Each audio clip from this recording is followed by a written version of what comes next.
Hello again, and thank you for attending this webinar on the National Study of Continuous Quality Improvement to inform the 21st Century Community Learning Center program. My name is Derek Mitchell. I'm a member of Mathematica's communication team and your event producer. Before we begin, we wanted to cover a few housekeeping items. If you have trouble logging into the WebEx platform, you may send a chat message to Client Meeting 1, Derek Mitchell, and I will help you get connected. All participants logged into the WebEx platform have been muted upon entry for the best sound quality possible. As a reminder, this webinar is being recorded. Now I'd like to turn it over to Susie James Burdamy. Susie, you now have the floor. Great. Thank you, Derek. Well, welcome everyone to today's webinar for the National Study of Continuous Quality Improvement to inform the 21st Century Community Learning Centers program. I'm Susie James Burdamy from Mathematica, and I'm directing this national study for IES. And we're really excited to be here today to share information with you about the national study and answer any questions that you may have about it. Next slide. So before we begin, we wanted to provide guidance on how to ask questions during the webinar today. Because the number of attendees today is so large, we'd like to ask that you use the Q&A function to ask any questions. We'll be monitoring that to see all the questions that come in, and we'll be working to address as many of them as we can get to during our time together today. If we don't get to one of your questions, please feel free to follow up with us after the webinar, and we'd be happy to answer your question. We'll also be providing contact information for any follow-up questions at the end of the webinar. So now to how do you actually ask a question in the webinar today? So the Q&A box might already be showing up for you on the right-hand side of your screen. If it's not showing up for you, you can hover your mouse at the bottom of your screen, and the circles that are shown on the bottom of this slide will appear on your screen. Once you see those circles, you'll want to click on the circle that has 3 dots. Then you'll select Q&A from the menu that appears. And then once that Q&A box appears on the right side of your screen, as you can see here in the lower right of the screen in the slide, you then type your question into the box that appears and make sure that you select all panelists so that the question goes to all presenters. Then once you've finished typing your question, you'll simply hit send. And one final note about asking questions, we do encourage you to ask your questions and add them to the Q&A along the way, as opposed to waiting until the end of the presentation. That will help us more efficiently address your questions during the Q&A session at the end. Next slide. So our agenda for today's webinar includes some opening remarks from the U.S. Department of Education, a high-level overview of the study, a description of the comprehensive quality improvement supports that the study will provide to selected centers, a description of how we'll work with you, the state coordinators, to identify grantees and centers to participate in the study, and then some additional detail on how the study will work. And then finally, we'll have a Q&A session at the end in which we'll address any questions that you have about the study. Next slide.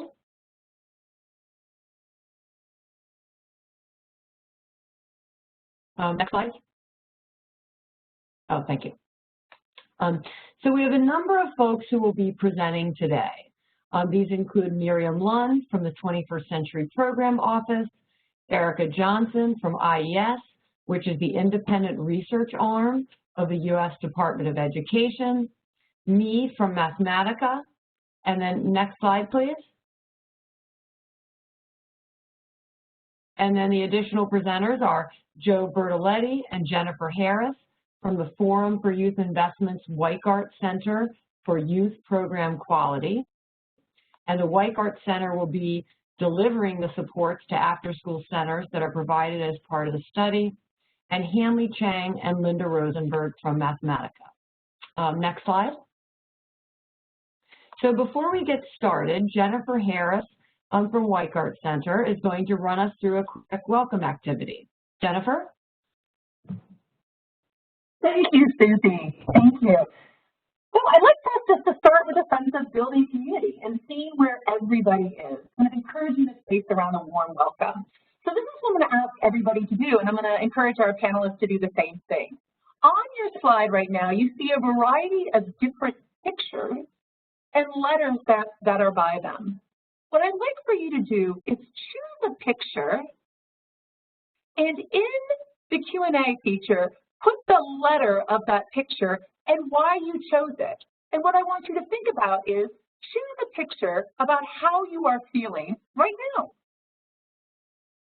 How are you feeling right now? So find a picture that resonates with you. It may help depict how you're feeling. Put that letter in the chat and provide a brief explanation behind why you chose that picture based on how you're feeling. No one will be able to see these. The panelists will be amongst the only ones able to see. So you don't have to worry about sharing those pieces, but it'll give us a chance to see how people are feeling and how they're feeling and connecting socially and emotionally as we begin digging into this content. So I'm going to give us a moment to be able to do this. There is no right or wrong answer. It's about how you're feeling. So take a moment.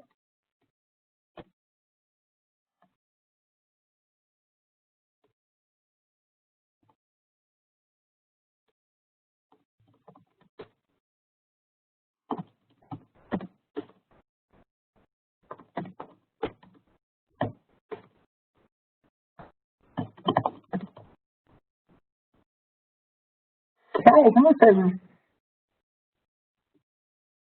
Let's see how people are feeling. It's nice. Thank you for let's see what we have. So we have a lot of people that are managing a lot of things right now is what I'm seeing. So things are swirling, natural time of this year amongst everything else that is going on. Seeing some responses around that sense of navigating and the uncertainty. So having to manage that maze relates to some individuals. Managing mazes right now, pivoting, stops and turns. Some people are seeing some rainbows. Hope that amongst all the things that are happening that there is some light. We have some things as it relates to, let's see, everything's overwhelming, a lot of overwhelming, crashy waves, boiling over, everything being asked of a lot of people right now. Lots of silver linings, though, exhausted over and over again. How many people can relate to all of these things? Things are looming, background in terms of work, life, balance, and such. So I ask us to be able to share this. I ask us to be able, and I appreciate those that thought shared, reflected in the chat. I ask us to take a moment to be able to do this because so many of the things that we all have shared or that you might be thinking about kind of really reflect the hope and the opportunity as we think about this work, our project, and what really lies ahead for the study and us as we approach this partnership and this work together. Lots of new opportunities you're going to learn today, lots of silver linings and rainbows. Uncertainty in terms of what's happening as it relates to our current conditions, but knowing that we're going to have an opportunity to learn about this project and grow together during our time today, and hopefully for those that participate in this project as an exciting opportunity. So thank you for joining along. Thank you for helping to set the tone, and now I'm going to turn it back over. Okay, great. Thanks a lot, Jennifer.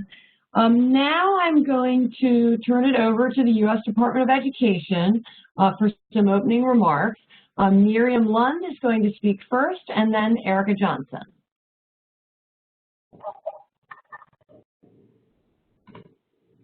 Thank you. I want to welcome everybody to this webinar. I hope all of you are well and taking care of yourselves to the same degree that you're taking care of your subgrantees and your family.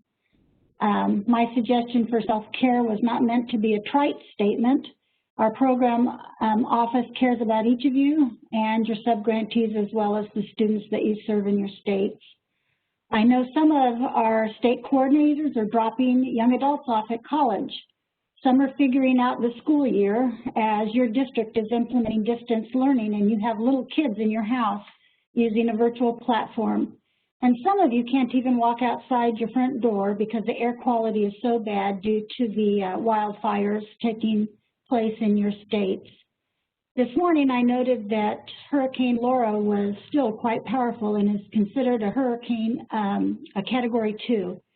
And all of these events, coupled with the pandemic, take quite a toll on all of us with social and emotional needs.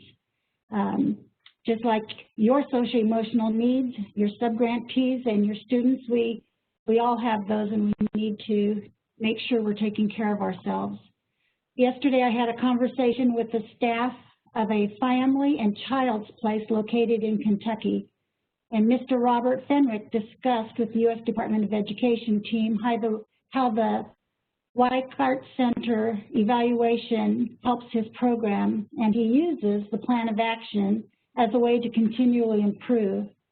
He's fortunate to have an outside evaluator that annually provides him with a report so that he can make useful improvements. And he shares that annual report with his advisory board, partners, school principal, and others, demonstrating the growth of his program and how it's improved over the course of the year.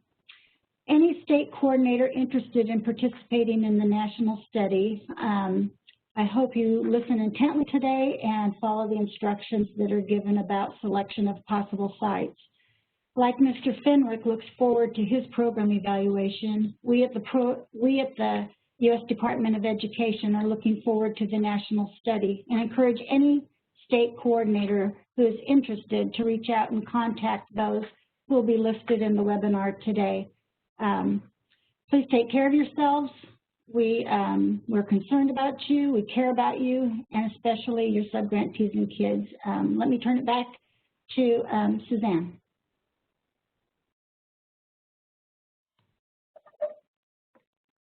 Thank you, Miriam. I'm actually going to turn it over to Erica now. Hi, sorry, Susie. Hi, everyone. My name is Erica Johnson. As Susie said, I work at the Institute of Education Sciences, or IES, which is the independent research arm of the U.S. Department of Education. One of our core functions is to conduct unbiased, large-scale evaluations of education programs supported by federal funds, and I oversee the national evaluation to inform the 21st Century Community Learning Centers program. First, I wanted to say thank you for joining us today. We appreciate your interest in the study, especially amid what I'm sure is a very busy time for all of you. I personally selected the picture of the pot boiling over as I navigate work and caring for my 2- and 4-year-old daughters all day. So I'm with you, those of you that are feeling overwhelmed as you're dealing with a lot of challenges, and I am inspired by those of you that selected one of the calmer images. As you might be aware, the Every Student Succeeds Act, or ESSA, emphasizes the need for federally supported education programs to use evidence-based practices. This study is an exciting opportunity to generate important evidence about one particularly promising strategy that can be used in 21st century programs while also supporting program improvement for individual states, grantees, and centers. We also know that the existing evidence on the program is dated, and there are some concerns in the field about some of that evidence, and so we see this study as an opportunity to change the narrative by creating new evidence within the current context of the program. I look forward to sharing more information about the study with you and addressing your questions during our webinar today. So with that, I'll turn it back over to Susie. Great, thank you so much, Erica. So in this next section, I'll be providing a high-level overview of the study. Next slide, please. So the national study has 2 components. The first is a nationally representative snapshot, or a survey, of 21st century centers that will aim to document the strategies that are being used by after-school centers in the 21st century program. The second component is an impact study that will examine the implementation and the effectiveness of a quality improvement strategy that will aim to inform the 21st Century Program. In today's webinar, we're going to be focusing on this second component, the impact study component. Next slide. So the impact study is going to focus on continuous quality improvement for several reasons. First, we heard from extensive conversations with stakeholders that a focus on continuous quality improvement would be valuable for the 21st Century Program, given that the after-school field is increasingly focused on program quality and what are effective ways to improve it. A second reason is that the CQI strategy has some prior evidence of effectiveness. And then finally, the CQI approach is broadly applicable across 21st century centers, and there was interest from stakeholders and from the Department of Education in studying a strategy that could help 21st century centers broadly. Next slide. So the CQI system that will be the focus of the national study not only aims to promote program quality, but it also aims to promote student social and emotional skills. In the discussions that we had with stakeholders, which were very helpful, some of you are on this call today, there was strong interest in studying a strategy that focused on improving these skills. Furthermore, these social and emotional skills have been shown to support academic outcomes, which is consistent with the goals of the 21st Century Program. And then finally, many best practices in after-school programs, including those that might be targeted by CQI system improvements, are meant to promote student social and emotional skills. Next slide. So the study is going to focus on a few key questions. These include questions that will examine the experiences and the improvement strategies of centers that are implementing the continuous quality improvement system as part of the study, and how those experiences and strategies that are being used differ from centers that are not implementing the system. We'll also look at how the system affected the practices of center staff, including practices to promote student social and emotional skills. And then finally, we'll look directly at how the system affected student social and emotional skills. Next slide. So in this slide, we just wanted to provide some additional information on the nature of the impact study. The impact study is going to focus on an evidence-based continuous quality improvement, or CQI system, that after-school centers are going to implement over the course of 2 school years. The CQI system that will be studied is designed to improve both staff practices to support student social and emotional skills, as well as student social and emotional skills. The study has been designed to provide a variety of evidence beyond just addressing the narrow question of the overall effectiveness of the CQI system.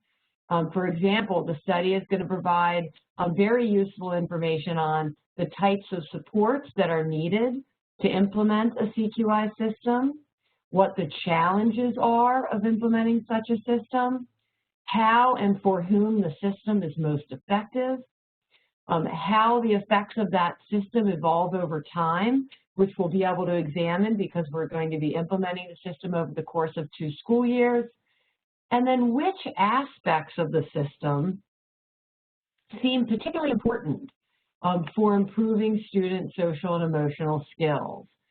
And the broader insights we learn from these analyses can help inform how states and grantees approach their quality improvement efforts, even if they're not adopting the specific model that we're going to be testing on this particular study. Next slide. So the study is going to unfold over the next 3 school years. In the coming year, the focus will be on recruiting grantees and centers to participate in the study. In spring of 2021, we will then select half of the participating centers through a lottery to implement the CQI system or to continue with their usual practices. And then over the course of the next 2 school years, the CQI system will be implemented by the centers that were assigned to implement it. We also want to recognize, as Jennifer talked through in our welcome activity, that there's a lot of uncertainty right now due to COVID. So this is the schedule that we're thinking of as of right now, but it's not set in stone. And we'll come back to this issue later in the presentation. So with that, I'm going to turn the presentation over to Jennifer, and she and Joe are going to be walking through the CQI system that selected centers will implement on the study. Thank you, Susie. Thank you, everyone, for joining us today to learn more about this study. Now I'd like to share with you more about the support that will be available for those centers selected for this study. Next slide, please. The Forum for Youth Investment is committed to changing the odds that all children and young people are ready for college, work, and life. The Weichert Center for Youth Program Quality is the unit of the Forum for Youth Investment that focuses on strengthening practice and programs, which is to say that we're all about program quality and continuous quality improvement, otherwise known as CQI. We empower youth development leaders to adapt, implement, and scale best-in-class research-validated quality improvement systems to advance child and youth development. In our over 12 years of experience supporting CQI systems implementation, we've worked in a variety of different settings to include school districts, national youth development organizations, residential and day camp settings, housing authorities, and more.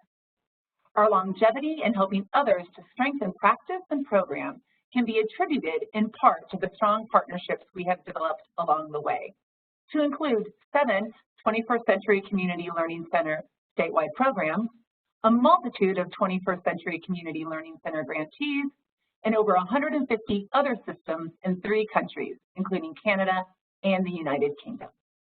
Next slide.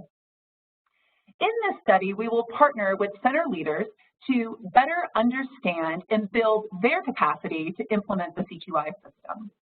This will involve helping center leaders to both identify and assess quality staff practices, learn how to use data in real time to support a team-based, data-driven approach that leads to the development of data-informed improvement plans, and finally, how to help guide staff towards improving their practices through coaching.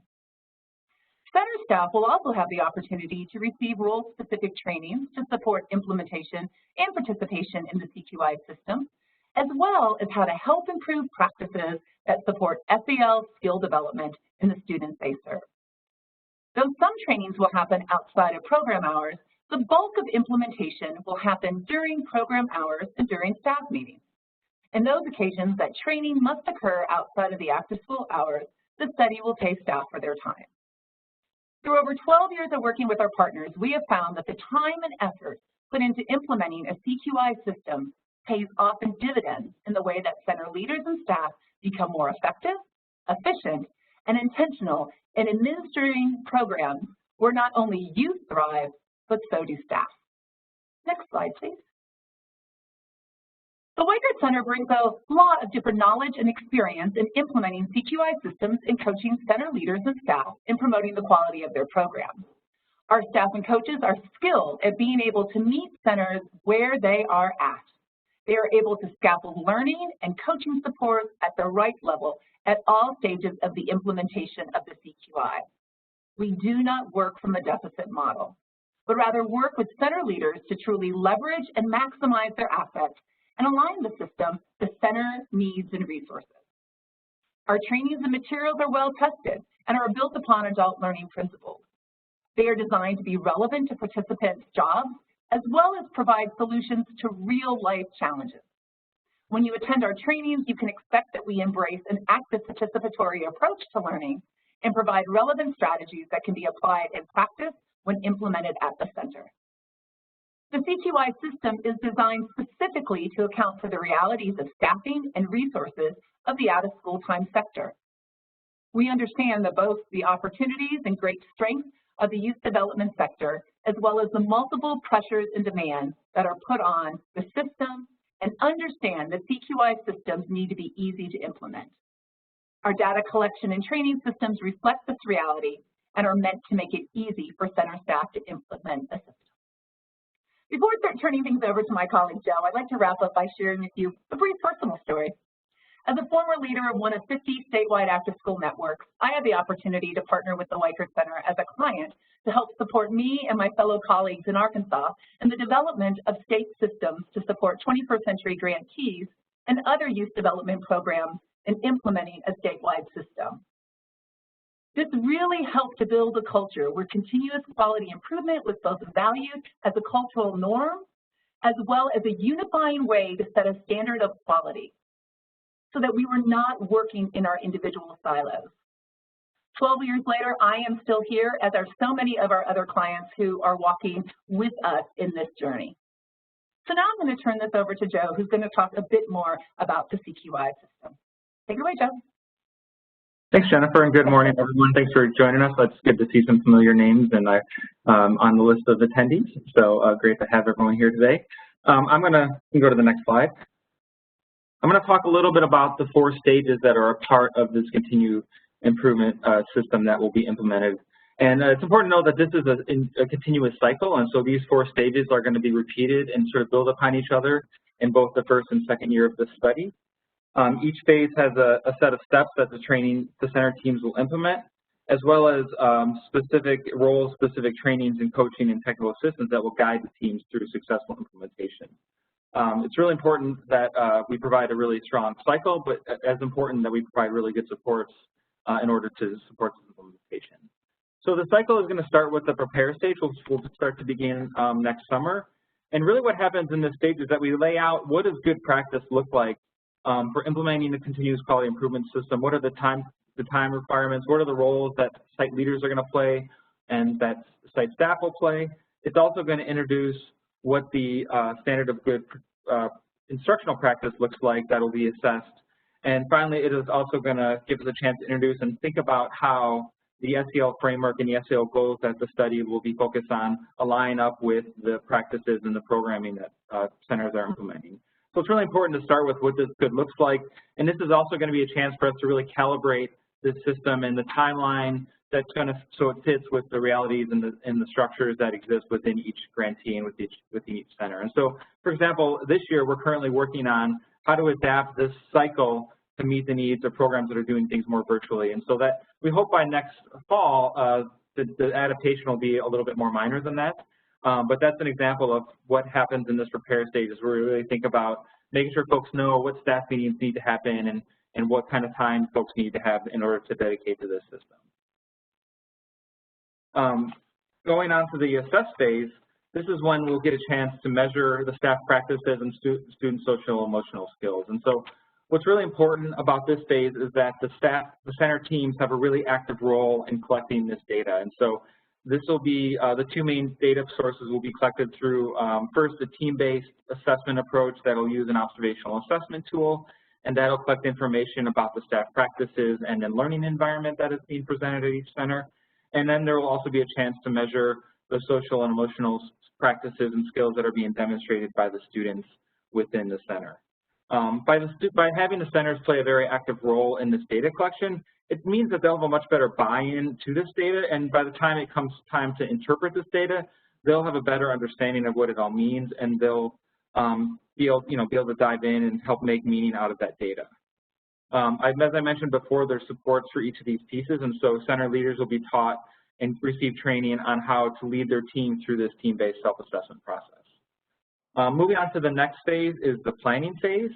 So center teams will come together for a planning session, and they'll be guided through a team-based approach where they'll really take this numerical and anecdotal data and turn it into a story about what the center teams are really doing well and the things that they should keep doing, and what are areas and opportunities of growth that they might want to focus on, and that could be focused on specific student skills as well as the staff practices and features of the programming. And so from that, they'll decide what they want to work on, and then they'll create action plans that will reflect the timeline and the steps that are needed to meet those goals, but it will also include naming resources that the site teams might need in order to implement those goals. So for example, in order to provide a warm welcome for students, you might just need to be aware of that as a need, and you don't necessarily need training on how to smile, but if you're trying to do something like cooperative learning, it might be beneficial for you to have training and coaching supports in order to implement that new practice. Moving on from the planning phase is the improve phase, and then during this stage, the main goal is to really implement that action plan and to provide supports for the team in order to do that. And so that'll come in a couple different forms. First is site leaders will be trained on a coaching approach that'll be able to use individualized coaching for their different team members. There will also be professional development that is based on the improvement plans that have been identified, and so this professional development will be targeted and aligned with the goals that teams have identified what they want to work on. And finally, there'll be the opportunity for coaching and technical assistance from Likert Center coaches, in addition to some professional learning webinars where site center leaders will be able to learn from other center leaders about how they're doing in this improvement phase. Beyond these proven strategies, we have found that this is a highly, there's a lot of satisfaction with this process, and so in implementing this in lots of different settings, we hear from staff, site leaders and staff that this is a good use of their time and that it changed the quality of programming and improved the learning experiences and outcomes for young people. And then finally, as been mentioned, we really have found this to be a scalable, sustainable, and effective strategy within 21st Century and other systems. And it's really flexible to meet the needs that is based on goals and resources within these different settings. And it's also flexible enough to meet the needs of changing environments, just like I mentioned before, of the kinds of things programs are adapting to this fall. Go to the next slide, please. This is a flow chart that's sort of, and a logic model that sort of talks about the theory of change and the cascade of effects that we'll be looking at and studying within this study. And so this really starts with continuous quality improvement and a center leadership guiding the team through implementing the CQI system. From here, we really would be looking for staff to engage in that CQI system and help be part of it, but also hopefully this is going to lead to improved practices and higher quality learning environments for young people. We know that young people that spend time in these higher quality learning environments are likely to have chances to practice and develop new social, emotional, and academic and other skills. And finally, if the skills are strong enough, we hope to see those skills transfer to other areas of young people's lives. We know skills are somewhat dependent on setting, and so, ideally we want students to be able to take these skills from the school day or from the after-school program and transfer them to their school day, to their home life, to their work, and to their future. There's many parts of this logic model that has proven, there's been research that's shown the connections, and so we did a randomized trial, and in fact we have some folks on the call that were part of this first randomized trial 12 to 15 years ago that showed a connection between doing CQI and improving staff practices. We've also have research that shows that high quality learning environments lead to improved skills and experiences for young people. And we also have found that high quality after school programs can have an impact on how young people show up in school days and on their academic performance in school days. And so what's unique and exciting about this study is that we're looking to really trace the outcomes from the implementation of CQI all the way to those social emotional skills. And I think that's a unique study and really exciting and a really great opportunity for the field and for 21st Century. So with here, I just want to remind folks again about the Q&A box. If you have questions, please go ahead and drop those in there as we're cataloging those, and we'll be ready to respond to those. And I do want to hand it off to Linda to start to talk about the process for identifying grantees and that are going to participate in this study. Thank you. Thanks, Joe. We'll see back. Next slide. So in this part of the presentation, I'll describe our plans for seeking the state's subgrantees and centers that are appropriate for the study, letting them know about this exciting opportunity and asking them to participate. But before I do so, I do want to thank several of you for already reaching out to me about your interest in learning more about how your centers can participate. In my few minutes with you, I'll describe our next steps and how you can help. Next slide. First, I'd like to share more about why grantees and centers might want to participate. First and foremost, as you just heard, participating centers have an incredible opportunity through this study to receive trainings and supports to gain expertise in CQI strategies to improve their programs. Second, those implementing the system will receive the tools and materials to support their efforts to improve their staff practices that promote students' social and emotional skills and to support the growth of those skills for students. Finally, all centers participating in the study will be making an important contribution to the 21st Century program. By participating, they will be informing the field of how CQI can work to improve staff practices and students' social and emotional skills. Next slide. We are really looking forward to working with you as we roll out the study. Our first request is for your help in identifying promising grantees and centers. I'll lay out the study's eligibility criteria in a minute, but we will want to discuss with you those promising grantees and centers to learn more about their programs and their suitability for the study. We also will ask for your help in paving the way for grantees and centers participation. This will involve working with us to identify roadblocks to your grantees and centers participation, and then helping us to work through any identified roadblocks to help make their participation possible. We'll also ask for your help in encouraging grantees and centers to take advantage of this opportunity to receive the expert trainings and supports from the Weichart Center. Finally, you'll be able to stay informed of study progress during presentations at various Department of Education meetings of state coordinators. Next slide. Once you've had a chance to talk with you about your state program and those grantees and centers in your state that might be appropriate for the study, we will reach out to them and seek their participation. The critical role of the grantee in this process will be to authorize its eligible centers to participate.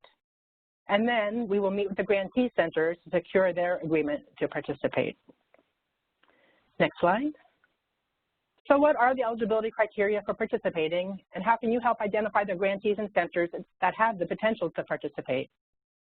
The study has eligibility criteria at both the grantee and center levels.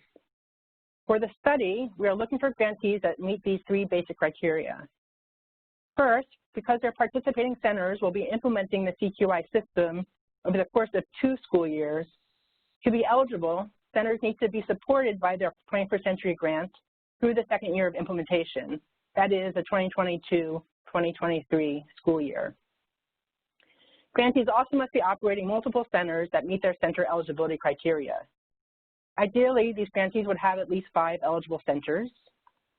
And having multiple centers is critical because, as Hanley will discuss shortly, half of the grantee centers will implement the system and the other half will continue their usual practices. Finally, grantees have to be able to help the study obtain student school district records, as we will be collecting these records to support the impact study. Next slide. At the center level, we'll be looking for centers that meet the following key criteria. First, the study is being conducted in the upper elementary school level. So to participate, a center must serve at least 2 grade levels in grades 3 through 6. Second, the centers cannot be receiving similar intensive supports as those offered by the study. This includes receiving training and supports to implement a comprehensive CQI system. For example, if a state's grantees already implement the Youth Program Quality Intervention, or YPQI, they would not be eligible. They also cannot receive intensive trainings and supports related to promoting students' social and emotional skills. These points are important because we will want to make sure that what the centers are implementing for the study is different enough from their usual practices so that we can assess the effectiveness of the CQI system. Third, since the CQI system being implemented for the study is focused on providing training and support to improve staff practices that promote students' social and emotional skills, we want to make sure to be sure that promoting those skills is an important goal for those centers. Finally, centers must be willing and able to implement all components of the CQI system and the study. Agreeing to participate will mean that center leaders have committed to follow the study's requirements and to participate in the trainings and receive the coaching supports provided by the Weichart Center. Next slide. We have several steps to identify the grantees and centers for the study over the coming year. Now, we're seeking recommendations from you all for potentially eligible grantees and centers. So please do continue to contact me with your recommendations for grantees that you believe will be suitable for the study based on the criteria I just laid out.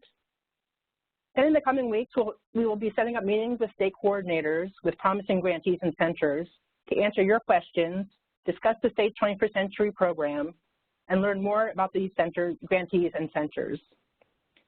Then based on those discussions being later this fall and over the school year, we will begin to talk with the most promising grantees and centers to discuss their participation in the study. Through this effort, we will want to learn more about their after-school programs to assess their suitability for the study. And we will be keeping state coordinators informed about the grantees we are reaching out to. Our goal is to secure agreements from grantees and centers to participate in the study by next spring.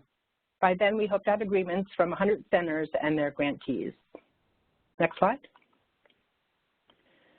Of course, as so many plans over these last months, our plans for this coming year have been affected by COVID-19. As we move ahead this year and reach out to grantees and centers about the study, we will be very mindful of the impact of the pandemic on the school year, their after-school programs, and their staff and students. To make sure we're being sensitive to the unique circumstances of your grantees and their centers, we will seek your guidance before we reach out to them. We will want to make sure we understand their specific circumstances that are related to COVID-19 and that we're sensitive to those. Of course, this means that for now, all of our meetings and discussions with grantees and centers will be virtual.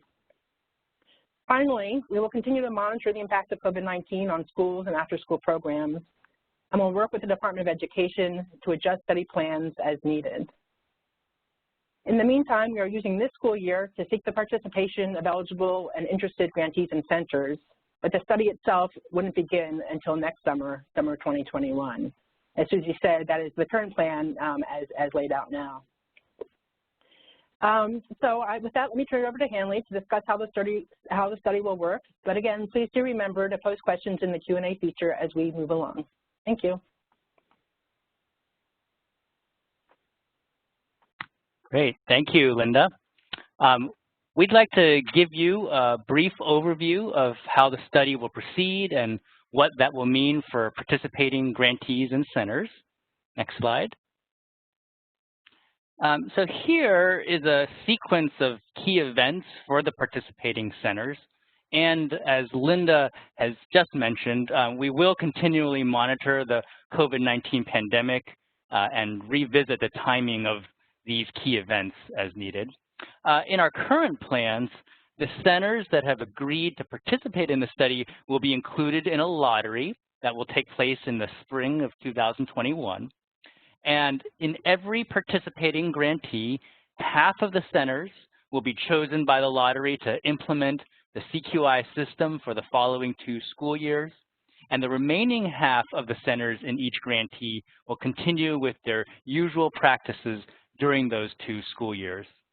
And during those school years, both groups of centers will be involved in the study's data collection activities.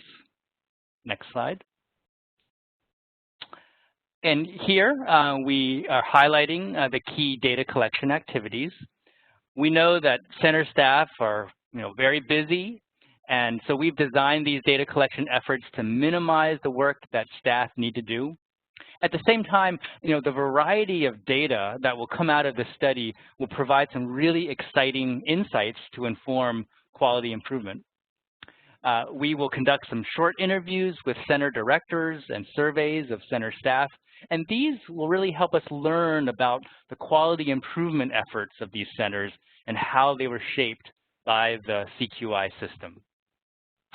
We'll observe centers' activities and staff practices a few times over the course of the study, and this will allow the study to measure the impacts of the system on the quality of staff practices.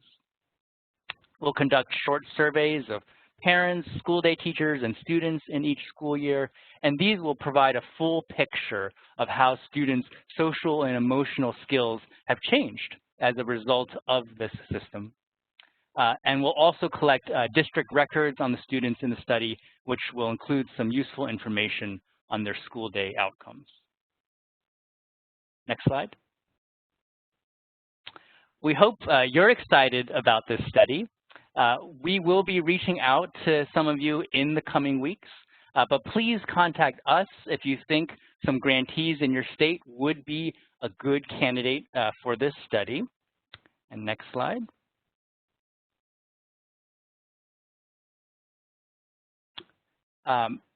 And here on this slide, we have contact information for both Erica and Linda, and we would be delighted to hear from you.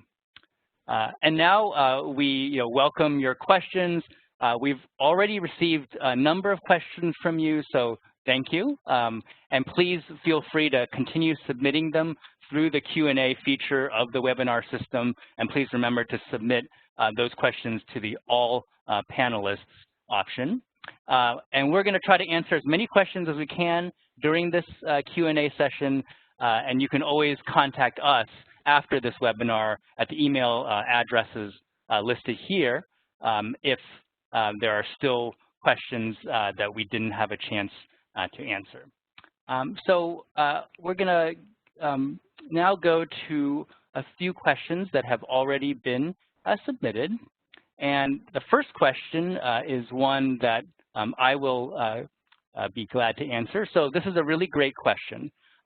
What happens with centers that go through the lottery and are assigned to the group that's supposed to continue their usual practices? And then what if those centers decide they actually want to implement a CQI system?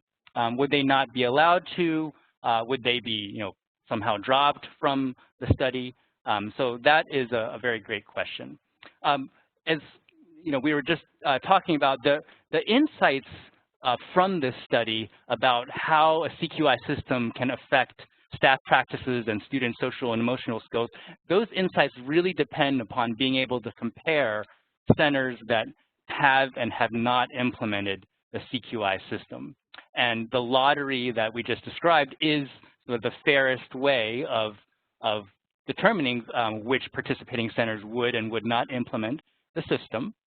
So before the lottery happens, when the centers agree to participate in the study, they will commit to not implement the CQI system for 2 school years if they are assigned to the group that's going to continue with their usual practices. And of course, they are committing to implement the CQI system for 2 school years if they're assigned to the group that is assigned to implement that system. Both groups are going to be required to participate in the study's data collection activities, which I was just describing, and which we think we've designed to minimize the workload that staff will need to carry on. And I'd like to mention also that centers that are assigned to continue with their usual practices, we understand that if they hear about the benefits of the CQI system, then it may be disappointing to them to be assigned to the group that's not going to implement that system. But they will still benefit from the study in a number of ways. They will receive $1,000 for their participation. They'll also know that they're contributing to an important effort that will generate evidence that will really benefit all centers across the 21st Century Program. And of course, they'll be able to implement the system or parts of the system that they would wish to implement after the study is over, and they'll have the benefit of learning from the experiences of the centers that have already implemented the system. All right, so let's see. Let's look at some other questions that have come in. So here is a very good question. So how is the study sort of accounting for rural grantees? So certainly there are a number of states that have predominantly rural grantees, and many of these grantees may have fewer than 5 centers, but may be very interested in participating in the study. So that's we very much appreciate that question. So the study design really kind of hinges upon being able to have grantees where half of the centers can be assigned to implement the CQI system, and the remaining half be assigned to continue with their usual practices, because then we'll really be able to compare apples to apples. These are centers that are in the same location, they have the same local context, but some were able to implement the system and some continued with their usual practices. So this comparison between the groups will really allow us to gain a lot of insights about how the system affects staff practices and student outcomes. So because of that critical aspect of the study design, we will be focusing the study's recruitment efforts on grantees that have sufficient numbers of centers where we could conduct this lottery. So at this point, those smaller grantees, those with just a handful of centers, they would not be the best fit for the study, but we are really hoping that the insights that we gain from the study will be broadly applicable to centers throughout the 21st century program.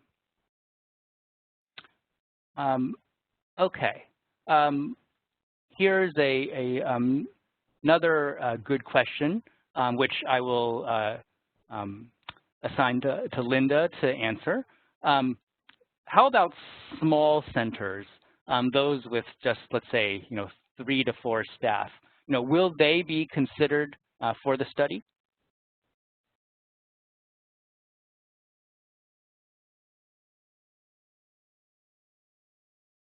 Linda, are you able to unmute yourself?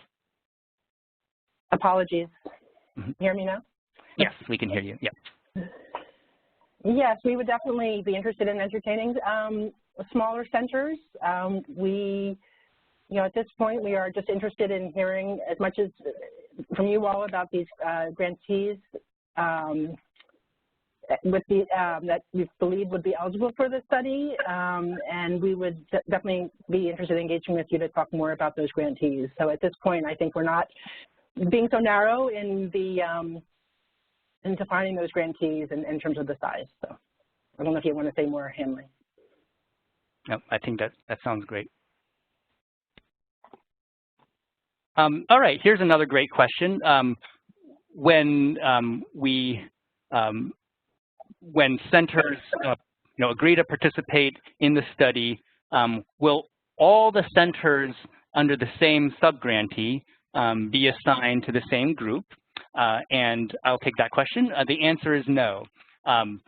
Within each subgrantee, half of the participating centers will be assigned to the group that implements the CQI system, and the other half will be assigned to the group that continues with their usual practices. And this will really allow the study to do an apples-to-apples comparison between centers that have the same local context, but some decided to implement the system and some did not, and we can compare the experiences and outcomes of these two groups of centers. So thank you for that question. All right, here is another great question. And I can answer this one. Let's say we have a pretty large grantee. Let's say there are 10 centers that fit the criteria for this study. Do they all have to participate, or can participation be limited to only some of those centers? Does basically do all the centers or none? Is it an all or none decision on the part of the sub-grantee? And the answer is it is certainly not an all or none decision. We can certainly work with the sub-grantee to figure out which of those 10 centers would be best suited to the study, and those can be the ones that participate. Of course, we welcome all centers that are eligible and willing to implement the study requirements. We welcome all such centers to participate, but if a sub-grantee felt that it was important to just focus on some of those centers, then we could certainly work with the sub-grantee to identify which of those centers would be in the study.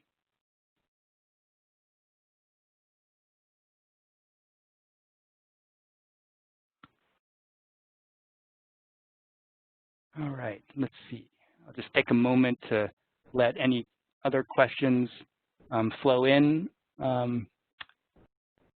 There is, another good question. The there are, a number of states out there that use rubrics or assessment tools to assess program and center quality. Would those grantees and centers be eligible for the study? And I can take this question. Those grantees and centers may still be eligible. Before sort of figuring out whether they are eligible or not, we would just need to learn more by talking with you and with the grantees. We would need to learn a little more about what is the rubric or tool that's being used to assess quality, and how is it being used. And we want to learn more about what types of training are provided to the programs and centers already on using this rubric. So right now, I think we would say that we would definitely want to talk with you more about those grantees and centers, and that those are still certainly under consideration.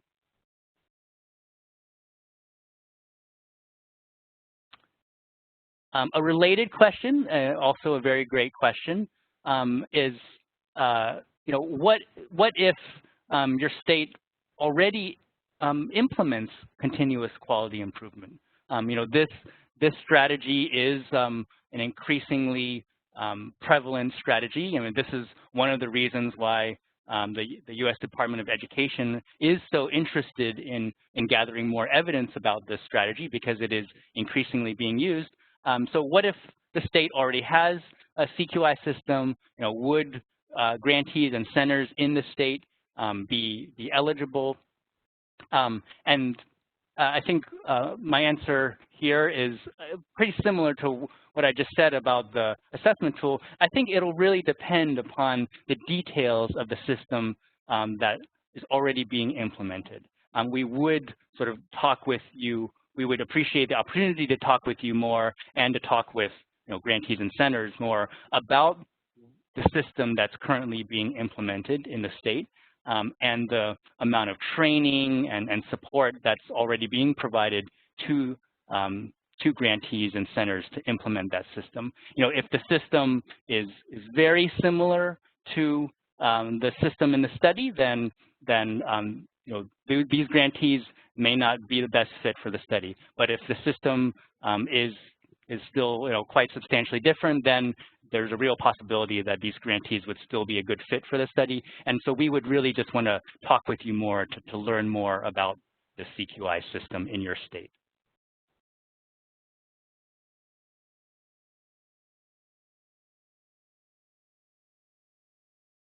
All right, I'll just pause for a few more moments to see what other questions you have.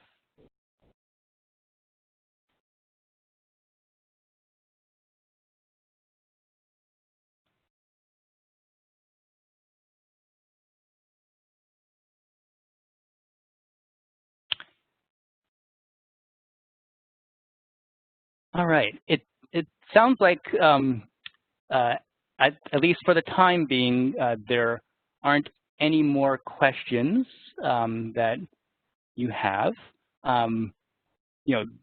We very much appreciate all of the questions that you've already submitted. Of course, I'm sure that after the webinar is over, you may think of more questions, and so please feel free to contact us after this webinar if you think of more questions that we did not have a chance to cover during the webinar. Derek, can you advance to the next slide?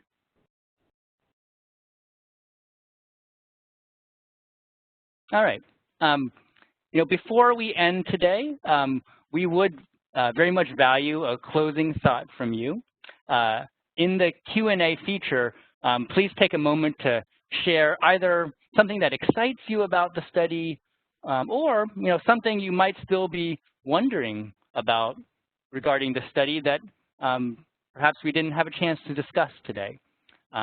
So we'll pause for a few moments for you to share your closing thought, which we will very much appreciate receiving through the Q&A feature.